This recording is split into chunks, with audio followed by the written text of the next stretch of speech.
How's it going? Yeah, let me check. Good. Alright, so unless I changed that. Why did it change back? Yeah, it's going. We're on. We're on? Alright. Start the intro. Public. You can start talking. Okay. I mean, whatever. Hello, everybody, and welcome back to the fourth installment of the I Am. I'm sitting next to you and you're quiet. Oh. I'll try that again. I don't know if I can bring that same energy twice. That took a lot out of me. Hello, everybody, and welcome back to the fourth installment of the Lunch Table Talk Show. Today is going to be our parody podcast. As you see, we've moved to Target to work for the day. As you do. I know how it sounds. I'll get better eventually. But today we're mostly going to talk about parodies and off-brand things and stuff like that that's just making fun of other stuff, more or less. Hence why we all have great value today. Alright, just go with it. Well, we can't start talking about parody without talking about one of the greatest parody filmmakers ever, Mel Brooks, who has turned many a genre, story, etc. into various forms of parody that still hold up relatively well today. What? Spaceballs. Oh! History of the World Part 1. Robin Hood Men in Tights. Young Frankenstein. Oh, okay. Yeah. Blazing Saddles.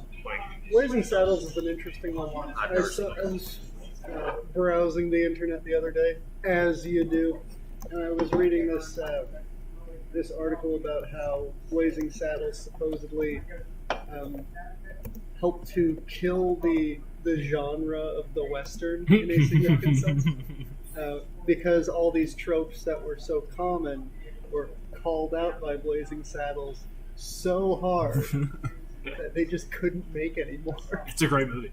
Mm-hmm. I mean, to be fair, Death to the Western anyway. A lot of them are crap. Oh yeah, I suppose we should point out we got an extra person with us today. That guy you just heard talking with Tyler, that The is... Target manager. Yeah. Yeah. That's canon. Yeah, that's lore now. We call him Mr. Think. Trying to think of some other quality. Weird Al Yankovic, Mm-hmm. pioneer of the parody music industry. I believe the only parody artist to ever have a platinum album. As far as I know, yeah. Yeah. I know the Scary Movie series is probably one of the most major parody movie series I think that is out there.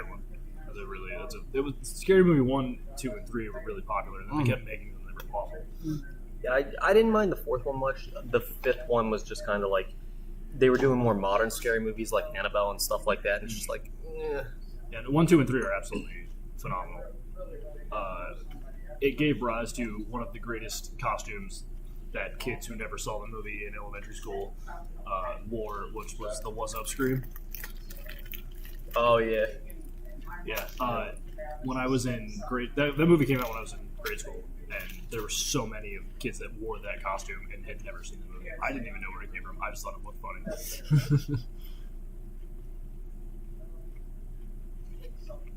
my favorite one was the third Scary Movie, specifically because it also parodied 8 Mile with the in the club. Yeah. Just I'm wearing the hood now. 3 they parody Signs too, right? Yeah. Yeah, the crop circles and everything. Yeah.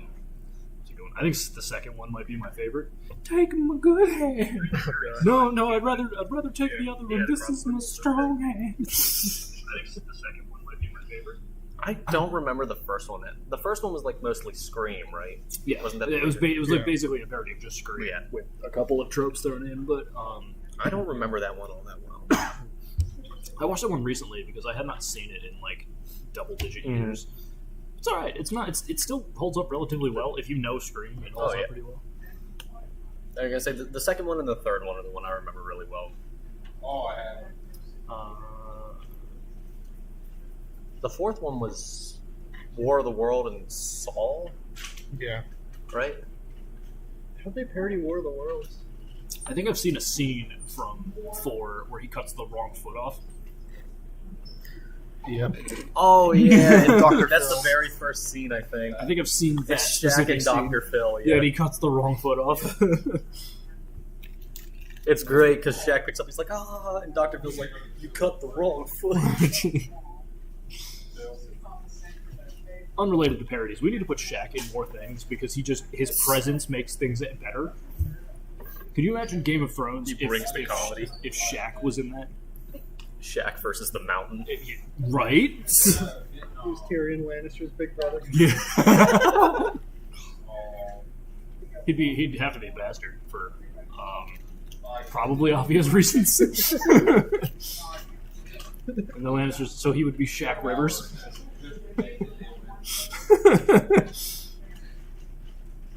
We're starting to walk on thin ice. For what it's worth, I hope Shaq hears this podcast, and then next time he has to use an assumed name for a hotel reservation, he uses Shaq Rivers. Get Shaq on the podcast. Let's do it. What? No, he's too busy. It's soon. I have this theory that he's soon going to become Papa John, and they're going to name it Papa Shaq's. Papa Shaq. Same amount of letters, minimal change in the logo. Didn't he work with Pizza Hut at one point though? He's trying to out Pizza the Hut. Everyone out Pizza the Hut, Ethan. Pizza Hut is trash.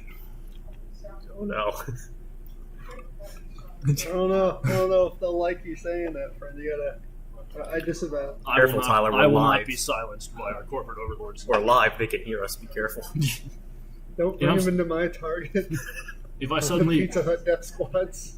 if I suddenly drop dead stocking aisles, you know why. I'm letting everybody know the truth. Everyone out there.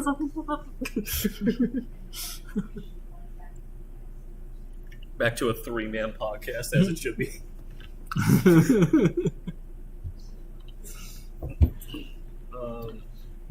There's got to be parody video games that have come out too that spoof genres that I just can't think of off the top of my head. There's oh no, The Totally Accurate series, Totally Accurate Battlegrounds, oh yeah, Totally Accurate Battle Simulator. Those are parodies. In the Battle Simulator one's pretty good. Totally Accurate Battlegrounds, for any Brush and Badger fans out there, has provided me with several hours of entertainment. Depending on how you read the title, there's a game called Akiba Strip or Akiba Strip, which is a very good parody of I don't even know, mob wave fighting games where you just walk into an area, you hack and slash type thing. Mm-hmm. So when you fight people, the way you win is by you beat the clothes off of them. And you just see clothes randomly flying off people until they pass out. I don't know why this reminded me of the golden age of PlayStation 2 when games like Leisure Suit Larry came out. No idea what it is. I was thinking. Leisure Suit Larry? No, never. You should never seriously look. It was like the world's first major quote unquote porn game. It was very spicy adult themes, but they never showed any. They never actually showed anything. They never showed any activities. It recently got rebooted. I didn't know about that. Yeah. Mm-hmm. It looks so fucking goofy. I thought it was funny when I would see it in the GameStop back in the day when GameStop was the peak of its awesomeness. Rows upon rows of people's games. I mean, the good old PS2 is now the top system type era. Yeah, it was the golden age of PlayStation 2. It had been out for 2-3 years, and games were just coming out. Games like Shadow of the Colossus. Elder Scrolls was in PlayStation 2. Well, was there an Elder Scrolls on PS2? I know Oblivion. I don't think so. No, Morrowind, I think, up through Morrowind was PC only, I'm pretty sure. Okay. And then it jumped to console for Oblivion, which is my favorite Elder Scrolls game.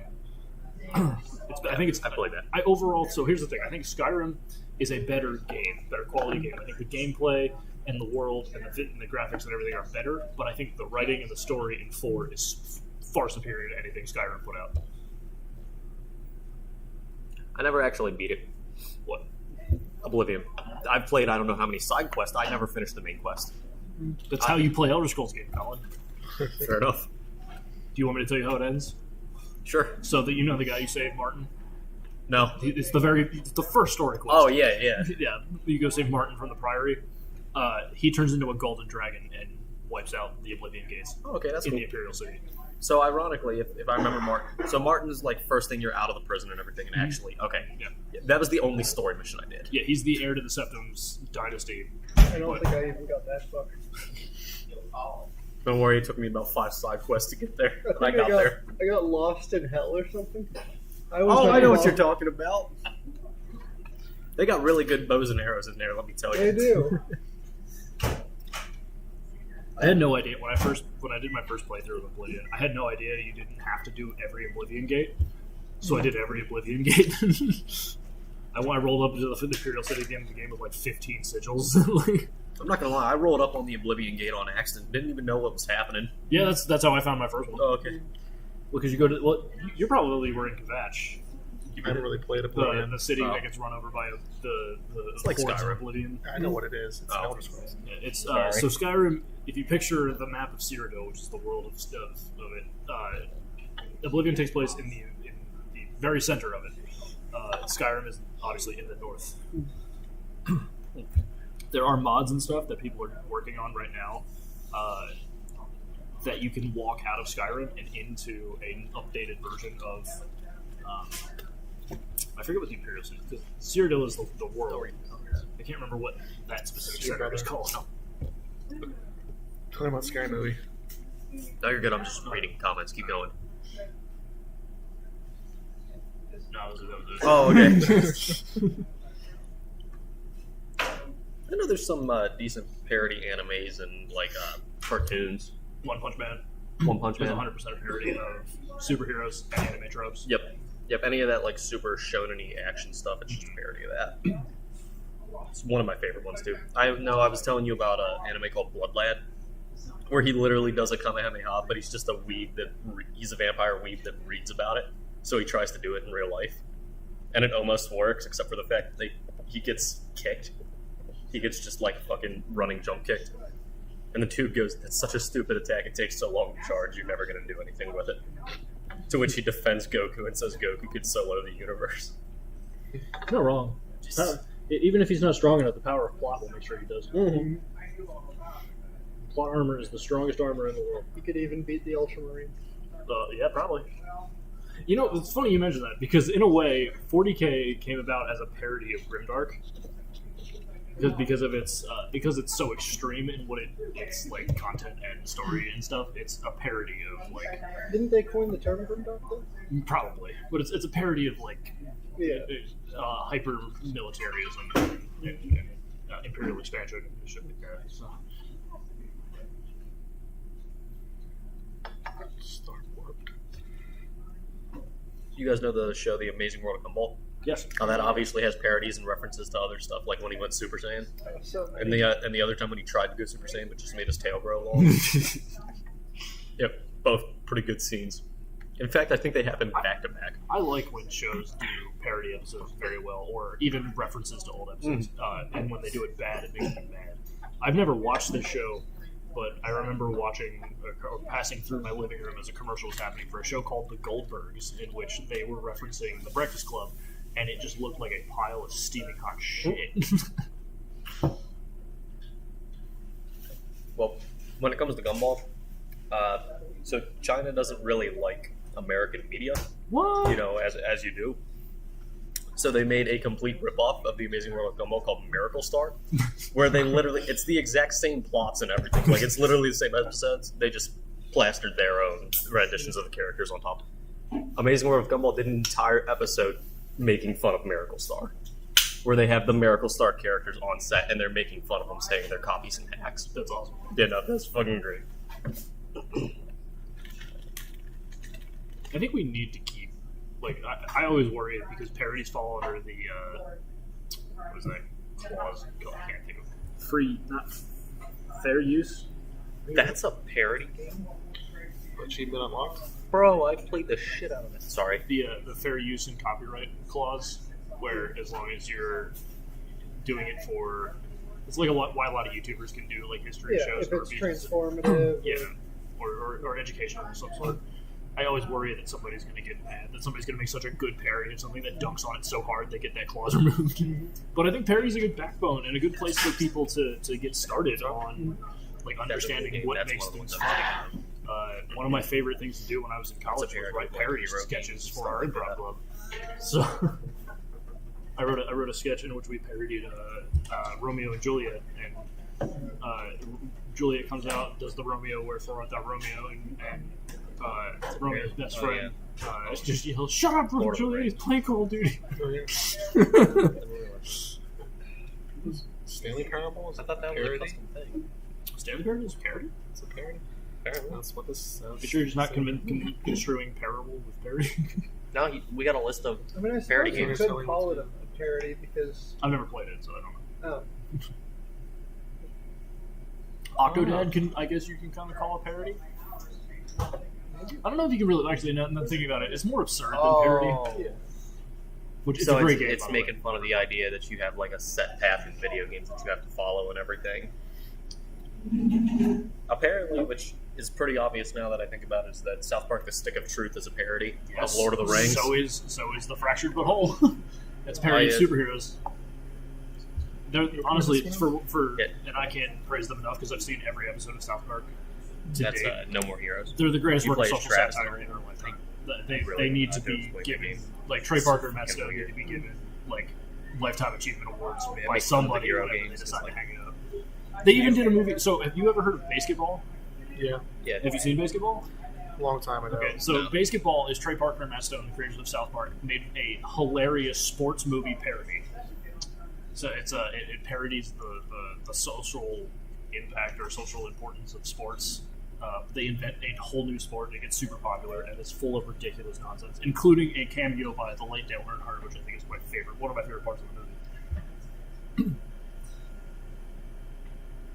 You guys ever heard of a game No More Heroes? I've heard of that. Oh, dude, it's great. So, it means pretty much exactly what the title is. There's no more heroes, but you're trying to be like top king shit of other people and everything. So you go through, and it's this really action-y game where you like everyone you come in contact with, you have to fight. But you know how you level up your character and everything to get to that point? You go do odd jobs, like washing dishes or selling fruit. What are we talking about? And you have no more heroes. You have to like go wash dishes and sell fruit and other odd jobs like that before you can actually play the game. You know, like real life. I'm into that. We got more viewers today. Oh, nice. All the ones. Well, that one's my other brother. I don't know who. I feel like there's ones that are like obvious ones. Hello, every new person. For what it's worth, anybody who's listening and you're like, man, I want to make fun of shit. Make fun of shit. Oh yeah, make fun of Make everything. fun of shit. Call it out on its nonsense. and it's great because you can appreciate a whole new dimension to it that you'd often be blind to. You really have to understand the source material to make a good parody. Yeah. And it's and making a parody of something doesn't necessarily mean you're dunking on it. Like there are parodies that are made specifically to trash its source material, but sometimes people do it out of a care for what they're parodying. Sorry, there's a lot of weird ones on here. I'm just the one game was called DLC Quest. I think I've heard of that. I played that a long time ago. Oh, we could talk about only cans. There's also Only Pans. There is. Yeah, Cow clicker. I've heard of Cow Clicker. Adventure Capitalist, in a way, is Wish they didn't proceed to make Adventure Communist off of. That you pay with things and potatoes. yeah. I have Adventure Capitalist, and every couple of years I will re-download it. It takes 30 seconds and pull it up. No way, that's Yeah, okay. Mess around with it a bit. I went to Mars the last time I fired it up. I know in the in Justice League, I forget what exact variant of the show it is, but when it comes to Justice League, they went to another Earth, and every superhero had a parody version of themselves. Basically, like Batman had Owlman and shit like that. It's fucking the great. evil universe. Yep. Yeah, so that's a good segue into talking about Deadpool, who originally began as a parody of Marvel Comics, and in a way still is. But became more commentary than parody, I would say. Still definitely has parodic, the word I'm waiting for, elements to it. Parodical. Whatever. I'm taking a guess too. Don't worry. Deadpool is my favorite Marvel character because I don't really love all of Marvel comics to begin with. I find them to be too fantastical. I prefer DC because I find that their characters are more grounded, Deeper, darker. They're grounded in reality. You know, like they're obviously they're fantastical as well. A lot of them have superpowers and shit like that. But I find that their stories are more human and grounded in reality than the fantastical side of Marvel. Which is why I really like Deadpool, because Deadpool makes fun of all that shit. Guess I don't know if you can really call it like parody or anything. But you ever heard of Lobo? The character? Yeah. Is that the space guy on a bike? That Yeah. chases Yes. around Superman Yeah, sometimes? his hog, as he says. He has a gender-neutral term to make fun of people called the bass titch. Yeah, he's very progressive, trust me. So he rides around on his space hog, and apparently he is faster than the Silver Surfer, but that is neither here nor there. That's not the part of this point of this conversation. So, sorry, go you're ahead. good. You know how New 52 came out Mhm. with Marvel, and they were supposed to be following like DC with the darker, grittier backstories. Well, New 52 was DC, it wasn't Marvel. Marvel did something like that because Marvel did something. Lobo's Marvel, right? Marvel did. It wasn't Civil War. What was it? I think it was Deadpool kills the Marvel Universe. Yeah, they did that. Yeah. Lobo's Marvel, isn't he? Or is he DC? He's DC. He's DC. Oh, okay, my bad. Well, either way, he got the New 52 remodel, so where he was darker, gritty, more serious, which is what he was supposed to be making fun of to begin with.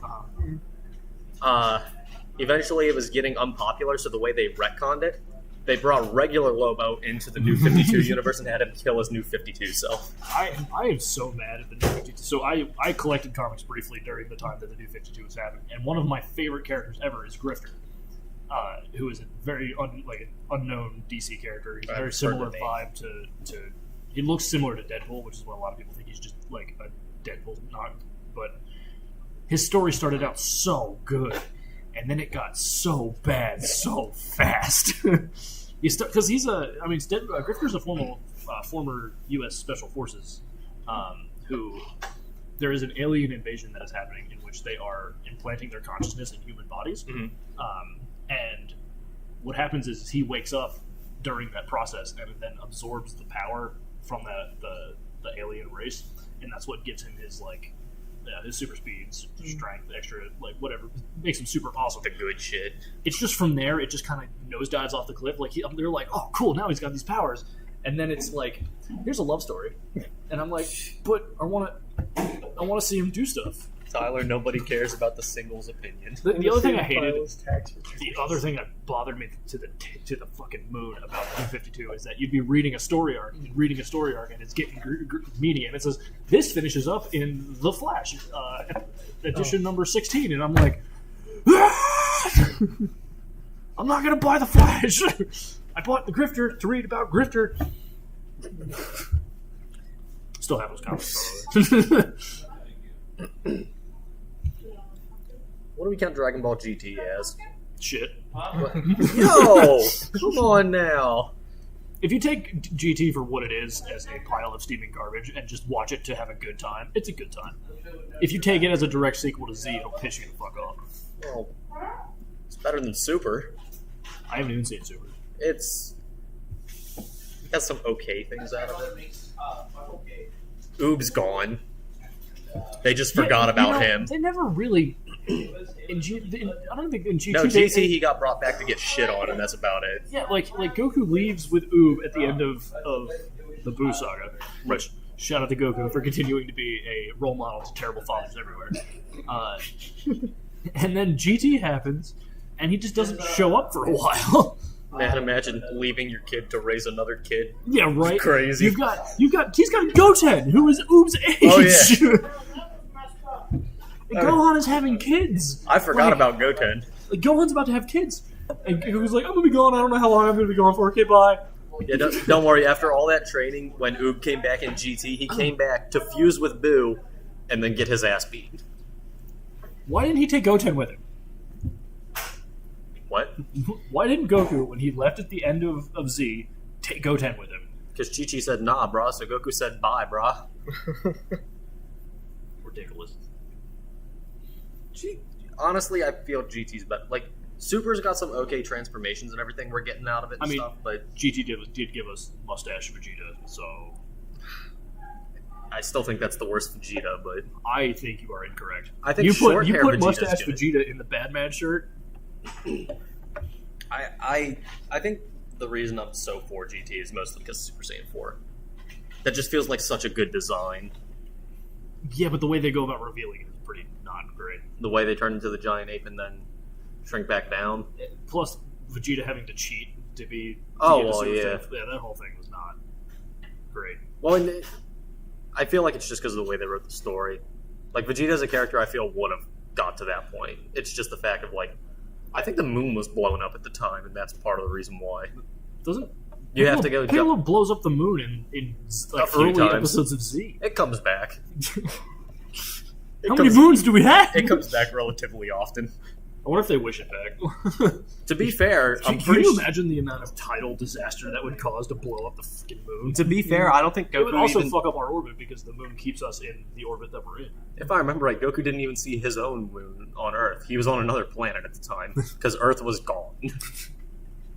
Yeah, surprise, surprise, baby blew up Earth. I think here's my problem with Super Saiyan 4, right? So, Super Saiyan 1 and 2, I'm like, okay, cool. And I'm like, I don't know how much farther they could go with that. And then there's 3, and 3 looks dumb because I don't have eyebrows. And then I start getting confused because, like, You're gonna Super hate Ultra Ego. Super Saiyan was supposed to be like the be-all, end-all form that you can take as a Saiyan, and it turns you into a giant golden ape, right? Like that was What? that was the original. Yeah, that was the original Super Saiyan. Was a No. giant gold. Yes, it is. Ty? Colin, don't fuck with me on Ty, that. I'm not. I'm telling you, the original Super Saiyan form was because Saiyans used to not cut their tails off until they came to Earth. Bro, it got retconned then.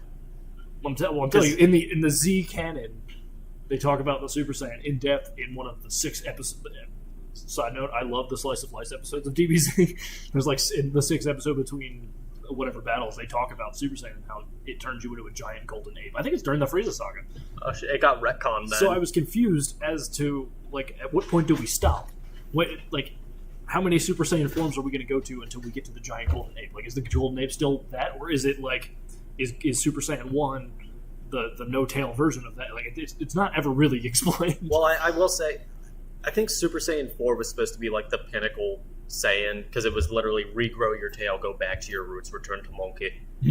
But Reject modernity, return to monkey. yeah, that is literally Super Saiyan 4. Super has foregone the Super Saiyan. Like it's gone. They're going down God routes now. Like Goku is becoming an angel. They're anticipating Vegeta to become the new god of destruction, which he's really close because he has Ultra Ego, which you're gonna hate because he loses his eyebrows again.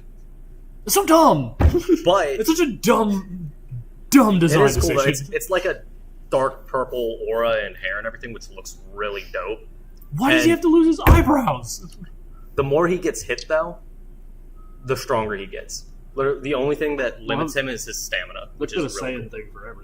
The closer to death you get, the stronger. No, that's the thing. It's not close to death. It's literally you got punched, you are now stronger. Well, in a way, that's how Saiyans work. Oh yeah, the Zenkai boost. Yeah. So like, if you even if you got into a scrimmage match and you got like roughed up a bit, like you would heal from that a little bit stronger. Oh yeah. So I think they forgot about that. is Toriyama's why- getting old. I don't think Toriyama's even involved in the show anymore. I think he's like he just probably like like- oversees it. Probably like He's- executive producer, which means, hey, we're going to do this with the show, and he goes, okay. Yeah, if I remember right, when they were talking to him about the Broly movie, they're like, "So is this a retcon or what is this?" Trying to figure out, and he's like, "Oh, I made Broly before, didn't I?" From all accounts that I can remember, he wanted to stop after the Cell Saga, and the publisher was like, "No, we need this is a gold mine. Keep going." And he gave us the Buu Saga, and you could tell about halfway through the Buu Saga, and he just stopped giving a fuck. Well, it's his original plan. He wanted Gohan to become the main character. Too. Mhm. That's why Goku died the way he did, and Gohan got as strong as he did. The fan base didn't like that, so guess who had to come back to life in Buu?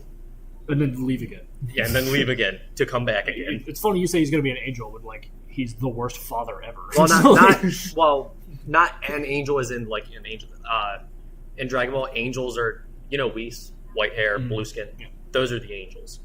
They're just like overall cosmic beings. okay. Like it's just a heightened state. That makes It's- more sense than him being a Yeah, biblical angel. Yeah, no. It's not like a Yes. biblical angel. Again, Biblically the worst accurate. father ever. Zeno is still best. He gets to come back for 3 days in the Buu Saga from death to fight in a tournament. Doesn't care about seeing his family. He comes back to fight in a tournament. As you do. He's such a lovable character because his demeanor is so nice, but he's just the worst person when you look at him objectively. Oh yeah, I guess we can answer this question. Who's everyone's favorite Dragon Ball Z character? Trunks. What? Specify. I have to specify. There are 3 Trunks. Future Trunks, I guess. Specify. There are 2 Future Trunks in the Cell Saga. Okay, there you go. There are 2 Future Trunks now. One has blue hair. I was a mega fan of Vegeta, and then Trunks came along, and I was of the age when that arc happened that I was like, "Oh man, he's so cool. He carries a sword. That's so awesome." That sword is worthless. It is, but the way that he just destroys Frieza, I was like, I like that guy. He's also got a stylish jacket. I like the idea that King Cold thought that sword was the reason he won too, so he tries to hit him with the sword and he pinky blocks it. He catches it like this. Yeah, he just fucking... Oh no, Popo's the one that fucking blocked 2 Super Saiyans. You don't fuck with Popo. Everybody's favorite character is Popo. If they have subconsciously, even if they don't admit it. Yeah, because if you don't admit that Popo is your best, Popo will kill you. So my favorite is Vegeta. He feels like the truest main character to me because he actually goes through character development, whereas Goku doesn't. Yeah. Like Goku feels like just the OP background, like secondary character. Vegeta feels like the true main character. Yeah. John? Goku doesn't change much as like a character. I really don't have a favorite. I haven't really watched much Dragon Ball Z. Not as fair. I've only ever seen the abridged version, so all I can say is Somewhat abridged. I like the 2 guys that pick things up and put them down. Oh, what is it? Hans and Franz? Hans right? and Franz, yeah. And we're going to pump. You I've up. only seen that bridge, and I think Popo would be my favorite. Popo's a G. Popo is everybody's favorite because if not, he will kill you. All these squares make a circle. Quiet, maggot. Here's how it goes. A literal gallon of LSD Popo, out of a milk. Kami, the dirt, the worms in the dirt, and you. Popo, where are they? I'll tell you where they're not. Save. Save. That was one of the best decisions that Abridged ever made. Making it, well, we can talk about parody that way. Abridged is an entire parody series, including movies. It honestly feels canonical too. The just for Popo to be that way. The Yu-Gi-Oh! Abridged is also really funny. You're talking about the one Karibo, right? Lo Karibo, I think is who makes it. Yeah. I only watched the first 2 episodes, and I stopped because it was so low budget. I only remember the Bandit Keith arc from Yu-Gi-Oh! Abridged, where Bandit Keith, you remember Bandit Keith from the show, he wore the American flag bandana. Oh yeah.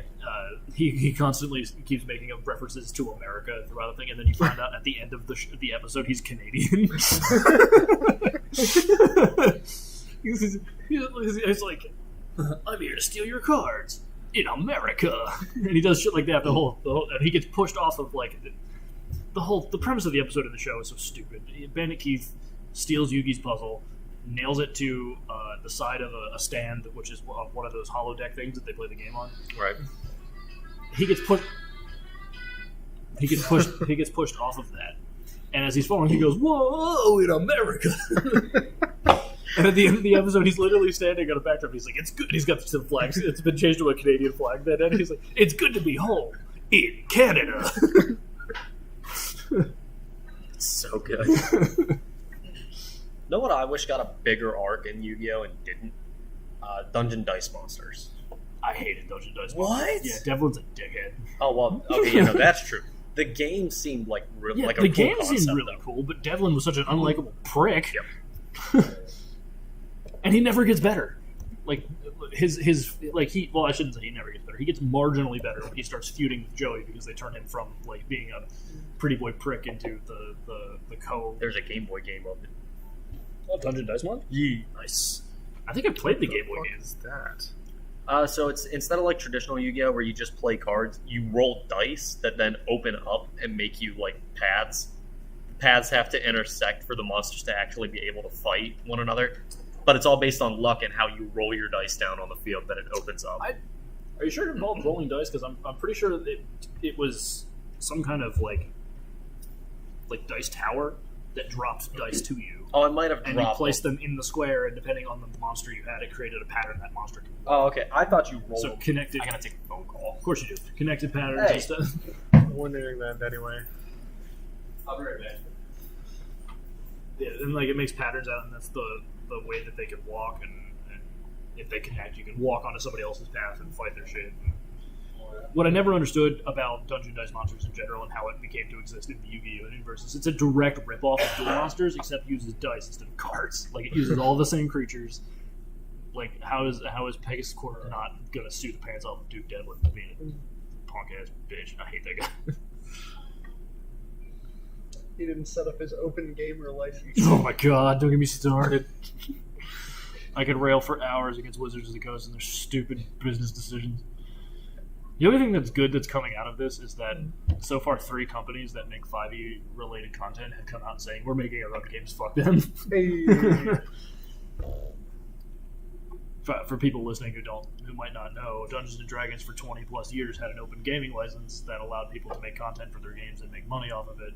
And in many ways, a lot of these creators made better content than Wizards of the Coast ever put out for their own game. And Wizards, aka owned by Hasbro, decided to. A leak has come out of the new OGL, which makes making 5e content financially impossible for a lot of these people that have been doing this for 20 plus years. And it's pure corporate greed, pure nonsense. So now everybody's leaving. All the big people are leaving. So I don't think D&D will ever disappear entirely, but I think its death grip on its market share is loosening ever so slowly, which makes me happy because I about two years ago I was walking through a hobby store and I had looked down at the D&D books and I had realized that they had turned the current Magic block at that time, Strixhaven, into a campaign setting. And I was thinking to myself, wow, they're really going to squeeze every dollar they can out of this, aren't they? And little things like that as I was going along, I was like, I don't really want to play D&D anymore. Like, I don't really like Wizards as a company. I just can't bring myself to support their game. And then earlier this year, they had somebody, the head of Wizards of the Coast, at a financial meeting for Hasbro as a company, said that D&D is at its height of popularity and is under-monetized. And I say, really going to squeeze every dollar they can out of this, aren't they? Yeah. And here we are a couple weeks later. I love being right. Just, I don't know how you... I mean, it's almost parody how stupid this entire thing is. The only thing they had to do was nothing and they'd be on top. Yeah, so we talked about this. My gaming group has been playing for 6... I've known a lot of them for 10 years. We've been playing on and off for about that time. And we're really well connected into the industry and what's going on and things. And if D&D had done nothing different, the next 5 years, easy, they'd be on top. So they've got a movie coming out. Critical Role's at its height of popularity. All these things are and all these things are happening. Like there's a new virtual tabletop coming out. All these things, they would be dominating the market for the next 5 years. And they decided, what if we just took the foundation out from under this thing we're building, and now the rest of it's crumbling around them? And I think it's quite enjoyable. There's a new recent leak that I found out about today from an insider who says that based on meetings and things circulating within the Wizards of the Coast office, the tone is that Wizards feels that its players are not people, but rather obstacles to getting money they feel they deserve. Just like Games Workshop. Yeah, there's a great the meme of Mel Gibson sitting next to whoever's playing Jesus Christ in Passion of the Christ. Yeah. So it was Wizards of the Coast players telling Games Workshop players that their company's being mean to them.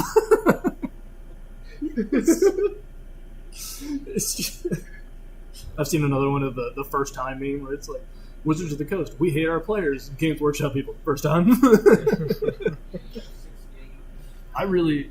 Games Workshop is an interesting company. I don't know how they're still around. Their newest TV subscription service has only 115,000 subscribers. I didn't even know that was a thing. Yeah, Warhammer Plus, I think, Warhammer TV, whatever. I've been looking at Warhammer stuff for weeks on end, probably a month or two now, just getting into the lore, and I've never once heard of this. Yeah, exactly. So I heard about it through, because I didn't know what was happening either. I heard about it through, there's a YouTuber that makes fairly good semi-parody animations of 40k lore and stuff. And they sent him a cease and desist letter. Wait, yeah, not the guy I think it is, right? Not the Emperor text-to-speech. Yes, entirely that. No way. Yeah. They basically shut him or threatened to shut him down if he didn't stop making content because they were making content for this platform that nobody apparently uses. But that's how I learned so much about the lore. That's how I get into it. That's how I learn about the factions that I get interested in from Games Workshop stuff.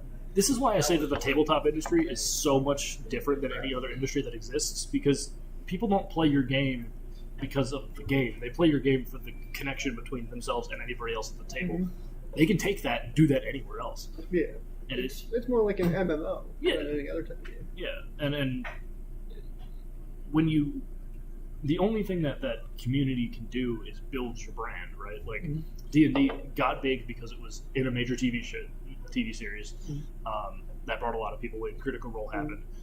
All these things are happening, but it wouldn't support the new player base without the community underneath it. And with the open gaming license, it's kind of like with Minecraft mods. How do you stay on top for this long?